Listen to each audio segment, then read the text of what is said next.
स्थिति है और सबसे ज्यादा कोसी और गंडक नदी डरा रही है। हालांकि राहत वाली बात यह है कि कोसी बैराज के ऊपर से बह रहा पानी उतरने लगा है।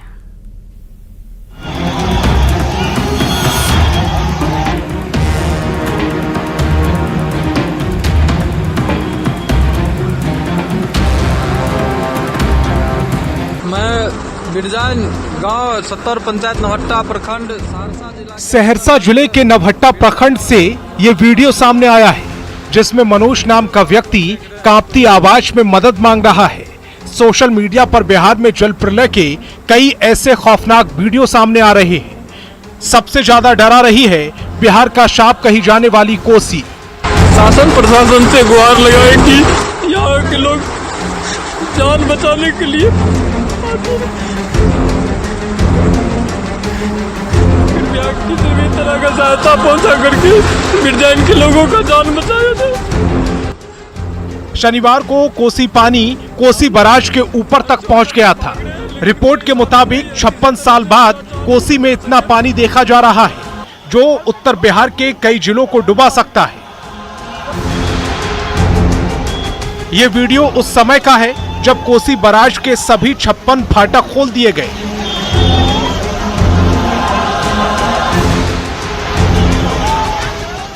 लेकिन राहत की बात यह है कि रविवार को कोसी का पानी उतरना शुरू हो गया।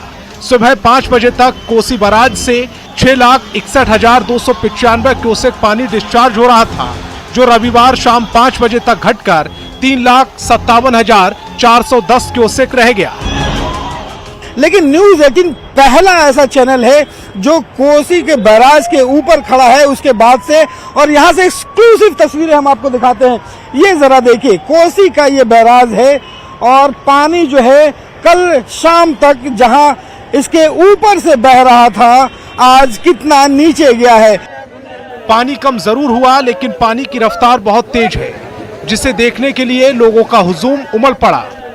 ये जरा देखिए, ये जरा देखिए आप एक्सक्लूसिव तस्वीरें, कैसे लोग जो है वो भाग रहे हैं, क्योंकि पुलिस जो है वहां से, नेपाल प्रशासन जो है वहां से खदेड़ रही है, क्योंकि तमाम जो लोग हैं वो बैराज पे चढ़ करके वहां से झांक रहे हैं, वहां से सेल्फी ले रहे हैं। जेडीयू के कार्यकारी अध्यक्ष संजय झा ने कहा कि सरकार इस समस्या के परमानेंट समाधान का काम कर रही है। इसका परमानेंट या लॉन्ग टर्म सॉल्यूशन जो है वो कोसी में हाई डैम है जो बनना चाहिए, या जो इस बार के बजट में भारत सरकार ने कहा है कि बाढ़ के परमानेंट सॉल्यूशन के लिए जो बिहार के अंदर जो 4-5 नदी है वहां हम लोग बैराज बनाएंगे। 2008 में जब कुशाहा बांध टूटा था, उस समय महज 2 से 3 लाख क्यूसेक पानी छोड़ा गया था और उसी ने बांध को तोड़ दिया था। इस बार नेपाल में लगातार बारिश के बाद कोसी बैराज से 6 लाख क्यूसेक से भी ज्यादा पानी छोड़ा जा चुका है। इससे समझ सकते हैं कि हालात कितने गंभीर हैं।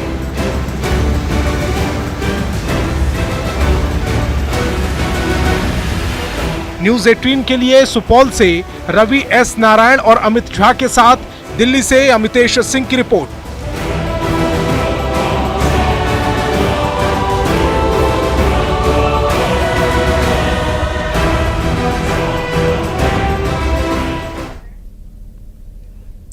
साधु संतों और महाकुंभ पर दिए बयान के बाद समाजवादी पार्टी सांसद अफजाल अंसारी की मुश्किलें बढ़ गई हैं। गाजीपुर में अफजाल अंसारी के खिलाफ एफआईआर दर्ज करवाई गई है और उसके बावजूद भी साधु संतों का गुस्सा थमने का नाम नहीं ले रहा। देखिए क्या है पूरा मामला।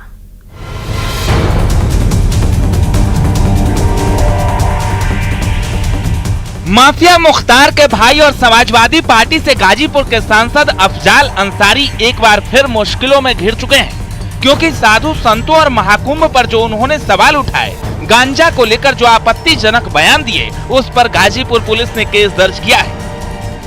देखिए, कुछ दिन पहले एक मीडिया बाइट बहुत वायरल हो रही थी, जिसमें एक समुदाय विशेष के प्रति उन्होंने कुछ टिप्पणी करी थी, जिससे काफी उस समुदाय में आक्रोश पैदा था। भावनाएं कहीं न कहीं उनकी आहत होने की बात समझ में आई थी। इस पर समुचित धारा में अभियोग पंजीकृत किया गया है और विवेचनात्मक कार्रवाई हम कर रहे हैं। इसमें किसने एफआईआर दर्ज कराई? स्थानीय चौकी इंचार्ज की तरफ से एफआईआर दर्ज। अब आपको सुनाते हैं अफजाल अंसारी का वो बयान जिसमें उन्होंने कुंभ में एक मालगाड़ी गांजा खप जाने की बात कही थी। गांजा को हम कहते हैं कि आप कानून का दर्जा देके इसे वैध कर दो, लेकिन कानून का इतना बड़ा माखौल क्यों लाते हो? लाखों करोड़ों की संख्या में गांजा पीने वाले लोग खुलेआम गांजा पीते हैं, पूरी महफिल लगा के गांजा पीते हैं, बड़े बड़े धार्मिक आयोजनों में लोग गांजा पीते हैं, उसे भगवान का प्रसाद और बूटी कह करके पीते हैं। तो भगवान का प्रसाद और बूटी है तो अवैध क्यों है भाई? कुंभ लगने जा रहा ना, एक आध मालगाड़ी भी अगर चली जाएगी गांजा की तो खत्म हो जाएगी, वो भी खत्म हो जाएगी।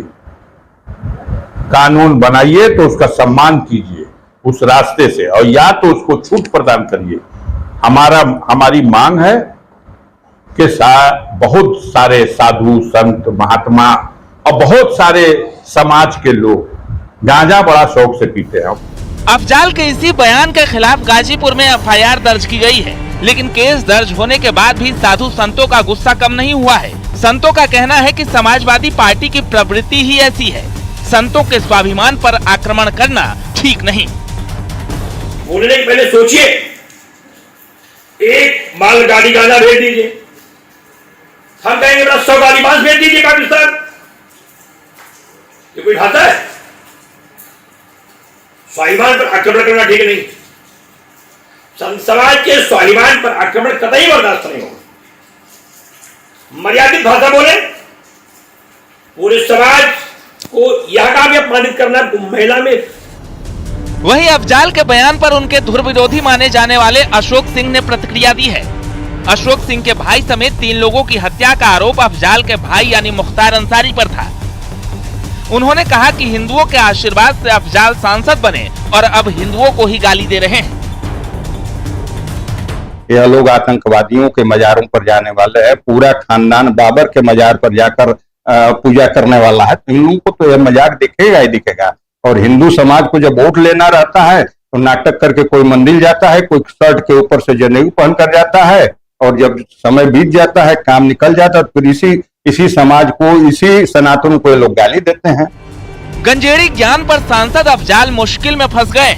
आगे उपचुनाव है, ऐसे में इस बयान को सियासी तूल भी दिया जा रहा है। फिलहाल पुलिस ने केस दर्ज कर कार्रवाई शुरू कर दी है। तमाम लोगों के बीच पूरे देश में रोष व्याप्त था और लोग उनके खिलाफ केस दर्ज करने की मांग कर रहे थे। गाजीपुर की गोरा बाजार पुलिस चौकी के इंचार्ज की ओर से ये एफआईआर दर्ज कराई गई है और पुलिस आगे की कार्रवाई में जुटी है। मनीष मिश्रा, न्यूज़ 18 गाजीपुर। तिरुपति मंदिर के प्रसादम का विवाद अभी थमा भी नहीं था कि इधर महाकाल मंदिर के लड्डुओं को लेकर नया विवाद सामने आया है। उज्जैन दौरे पर आए प्रभारी मंत्री गौतम टेटवाल ने बाबा महाकाल के दर्शन के बाद महाकाल मंदिर की लड्डू प्रसादी यूनिट के दौरे किए और इस दौरान बीजेपी के एक नेता संजय अग्रवाल पर प्रसादी के लिए उपयोग होने वाली दाल को चखने और फिर वापस चक्की में डालने का आरोप लगा है। क्या है पूरा मामला, देखिए।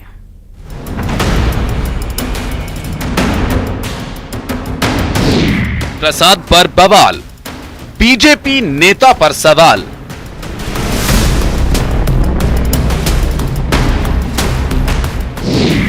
कांग्रेस का आरोप, आस्था पर प्रहार।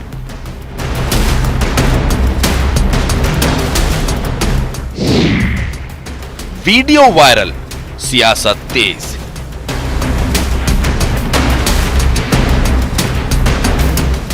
महाकाल मंदिर के भोग प्रसाद पर एक बार फिर बवाल हो गया। बीजेपी के जिला महामंत्री संजय अग्रवाल पर प्रसाद को जूठा करने का आरोप लगा है। कांग्रेस ने इस वीडियो को भी सोशल मीडिया पर जारी किया, जिसमें बीजेपी नेता महाकाल के लड्डू प्रसाद को बनाने में इस्तेमाल होने वाली दाल को चखते हुए नजर आ रहे हैं।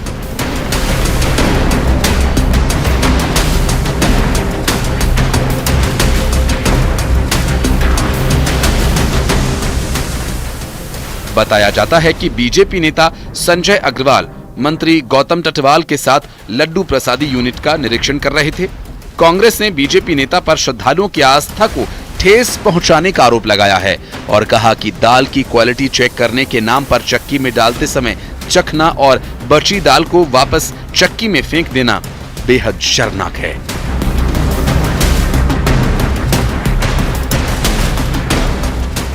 एक वीडियो के माध्यम से हमने देखा कि भारतीय जनता पार्टी के प्रभारी मंत्री के सामने एक भारतीय जनता पार्टी के नेता बाबा महाकाल का जब प्रसाद बनता है उस प्रसाद को झूठा करते हैं और बचा हुआ प्रसाद वापस उसी भोग प्रसाद में डाल देते हैं। ये एक सनातन धर्म का घोर अपमान है। बाबा महाकाल में हजारों करोड़ों लोगों की आस्था है, उस आस्था को ठेस पहुंचाने का काम भारतीय जनता पार्टी और उसके नेता ने आज किया है। वहीं बीजेपी नेता संजय अग्रवाल ने सफाई देते हुए कहा कि वे दाल के व्यापारी हैं और उन्होंने केवल दाल की गुणवत्ता की जांचने के लिए उसे चखा था, लेकिन जूठी दाल चक्की में नहीं डाली। उन्होंने किसी की भावना आहत होने पर माफी भी मांगी है। मैं एक दाल का व्यापारी हूँ। दाल की क्वालिटी चेक करने की दृष्टि से मैंने दाल को मुंह में ली, लेकिन कोई झूठी दाल मैंने उसमें वापस डाली नहीं है। मैं कांग्रेस के नेताओं से करबद्ध निवेदन करता हूं कि वो मंदिर को राजनीति से दूर रखे। अगर उसके बाद भी कोई मेरे से गलती हुई है तो मैं क्षमा प्रार्थी हूं। जो है बाबा महाकाल का अनंत भक्त होने के नाते मैं क्षमा मांगता हूं। महाकाल के प्रसाद को लेकर एमपी की सियासत गरमाई हुई है। कांग्रेस के आरोपों पर बीडी शर्मा ने पलटवार किया और कांग्रेस पर नकारात्मक राजनीति करने का आरोप लगाया। कांग्रेस आज के समय में एक ही काम कर रही है, नकारात्मक राजनीति और झूठ बोलना।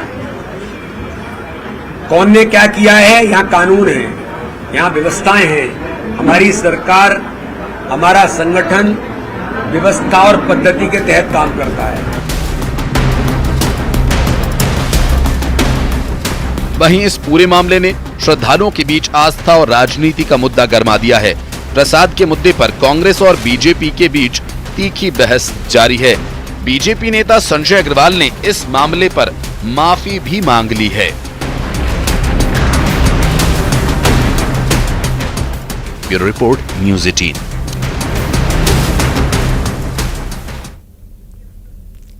और इसी के साथ खबरों में इतना ही।